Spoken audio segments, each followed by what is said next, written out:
میں اپنی والدہ کو، کیونکہ مجھے لگتا ہے کہ سب انہی کی دعائیں ہیں، ان کی وجہ سے اس طرح کی پرفارمنسز جو ہیں وہ ہو پا رہی ہیں. اوبیسلی جب آپ ٹیم میں ہوتے ہیں تو 4-5 بولرز تو اسکواڈ میں ہوتے ہی ہیں، تو اکارڈنگ ٹو دا سچویشن جو کوچ اور کیپٹن سمجھتے ہیں کہ best combination on the given day ہو سکتا ہے، تو اس کے اکارڈنگ ہی پلینگ 11 بنتی ہے. تو اس سے فرق نہیں پڑتا کہ آپ فرنٹ لائن ہیں یا آپ کسی کو ریپلیس کر رہے ہیں، آپ کا کام ہے اپنی تیاری جاری رکھیں اور جب بھی موقع ملے آپ اس کو جو ہے اپرچونیٹی کو گریب کریں. جی بالکل، جو ہمارا بولنگ کوچ ہے ایش، اس کے ساتھ ہم نے بہت زیادہ کام کیا ہے کہ ہم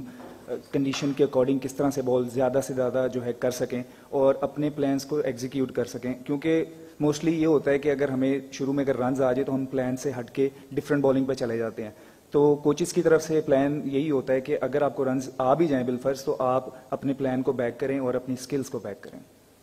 سلمان، کتنا مشکل ہوتا ہے جب آپ کو چانس نہیں ملتا، کیونکہ آپ کو ایک سیریز میں موقع ملا، وہاں پر آپ نے پرفارمنس دکھائی، پھر آپ ٹیم میں جگہ نہیں بنا سکے. اب جب دوبارہ چانس ملا آپ کو، آج آپ نے ایک بار پھر سے پروو کیا کہ آپ کیپیبل ہیں، جس لیول کے اوپر بھی آپ کو کھلایا جائے تو کتنی خوشی ہوتی ہے اور اس کے لیے مینٹلی طور پر کتنا پریپیئر رہتے ہیں، اور ساتھ میں آج کی پرفارمنس کو کہاں پر ریٹ کرتے ہیں، کس کے نام کریں گے؟ جی بالکل، جب آپ کم بیک کرتے ہیں پلینگ 11 میں اور اس میچ وننگ پرفارمنس آئے تو اوبیسلی آپ کو اچھا لگتا ہے، لیکن میرا نہیں خیال کہ اس سے فرق پڑتا ہے کہ آپ پلینگ 11 میں ہیں یا اگر ڈراپ ہوئے ہیں. کیونکہ جب بھی آپ کا موقع ملے گا آپ کو ریڈی رہنا ہے، کیونکہ اکارڈنگ ٹو سچویشنز ہی ہمیشہ ٹیم سلیکٹ ہوتی ہیں. تو جو ان کو بہتر لگے گا وہی بندہ ٹیم میں ہوگا، وہی پلینگ 11 میں ہوگا، اور اب بس آپ کا کام ہے کہ آپ کوشش کریں کہ اچھے سے اچھا اپنی ٹیم کے لیے کر سکیں.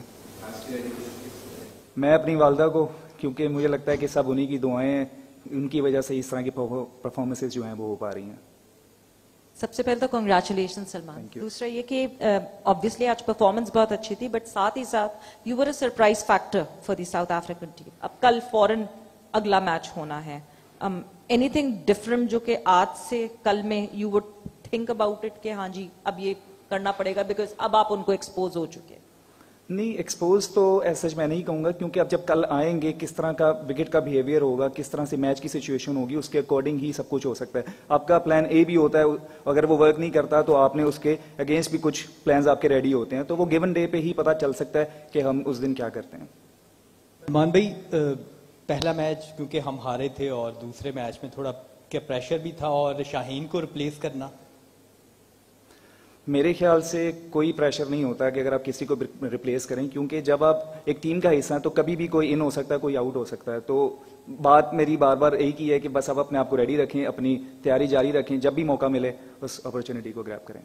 سلمان، آپ نے پی ایس ایل بھی یہیں پہ لاہور میں کھیلا، تو کنڈیشنز کے بارے میں کیا کہیں گے؟ آج آپ نے جو بولنگ کی اس میں تھوڑی کنسسٹنسی کافی بہتر نظر آئی کہ آپ نے صحیح لینتھ پہ بولنگ کر کے جو ہے وہ آؤٹ کیا، تو سیم وہ اسی طرح لگا جیسے شاہین سٹارٹ میں آئے تھے تو وہ لینتھ بولنگ کر کے اندر لاتے تھے یا عامر. تو آپ کو کنڈیشنز پی ایس ایل سے لے کر اب تک لاہور کی کیسی لگی؟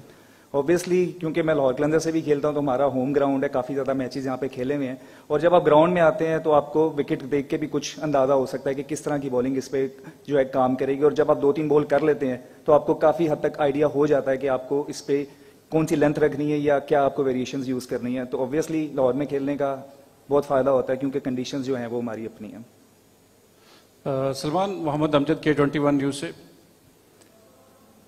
شاہین کو ریپلیس کرنے کے بعد مینجمنٹ کی طرف سے، کوچ کی طرف سے اور کیپٹن کی طرف سے کیا کوئی اسپیشل انسٹرکشنز تھیں، آپ کو ہدایت تھی کہ آپ نے ایسا پرفارم کرنا ہے، اور جو آپ نے پرفارمنس دی ہے اس کو برقرار رکھنے کے لیے یا اس سے بہتر پرفارمنس دینے کے لیے آپ نے کیا پلان ہے؟ جب بھی کوئی پلیئر پلینگ 11 میں آتا ہے تو اس کی ہمیشہ یہی کوشش ہوتی ہے کہ وہ اچھا ہی کرے، کیونکہ آپ کے ہاتھ میں نہیں ہے کہ آپ کسی دن اچھا کرتے ہیں یا برا کرتے ہیں، لیکن اگر آپ پروسیس کو فالو کر رہے ہیں اور اگر آپ کی محنت بہت زیادہ ہے اور آپ اس کو بیک کرتے ہیں تو اگر برے دن ہوں گے تو ساتھ میں اچھے دن بھی ضرور آئیں گے. تو رزلٹ سے فرق نہیں پڑتا، صرف یہ ہے کہ جو آپ کو کوچ اور مینجمنٹ جب آپ کو کانفیڈنس دے رہی ہو کہ جب بھی آپ کھیلیں گے اور جو آپ کی سکلز ہے آپ نے اس کو بیک کرنا ہے اور جو پلانز ہے اس کو ایگزیکیوٹ کرنا ہے، تو میرا خیال ہے پلیئر کے لیے کافی ایزی ہو جاتا ہے. اسپیشل پلان یہی ہوتا ہے کہ اسٹمپس میں رہیں، اور اگر ہمیں کنڈیشنز الاؤ کرتی ہیں کہ ہم زیادہ تیز بولنگ کریں اور ویریشنز کم کریں تو اس کی طرف جائیں، اور اگر کوئی وکٹ ہولڈ کر رہا ہے جس طرح آج وکٹ میں بال ہولڈ ہو رہا تھا اور اسپن بھی ہو رہا تھا، تو اوبیسلی آپ کو ایز اے بولر اس چیزوں کو اسیس کرنا ہوتا ہے اور according to the situation bowling کرنی ہوتی ہے. سلمان، ایک میچ میں ایک ایسا وقت بھی آیا تھا جب آپ نے کیچ چھوڑا اور اگلی بال پر آپ سے مس فیلڈنگ بھی ہوئی، چوکا ہوا، تو کیا پریشر آیا تھا؟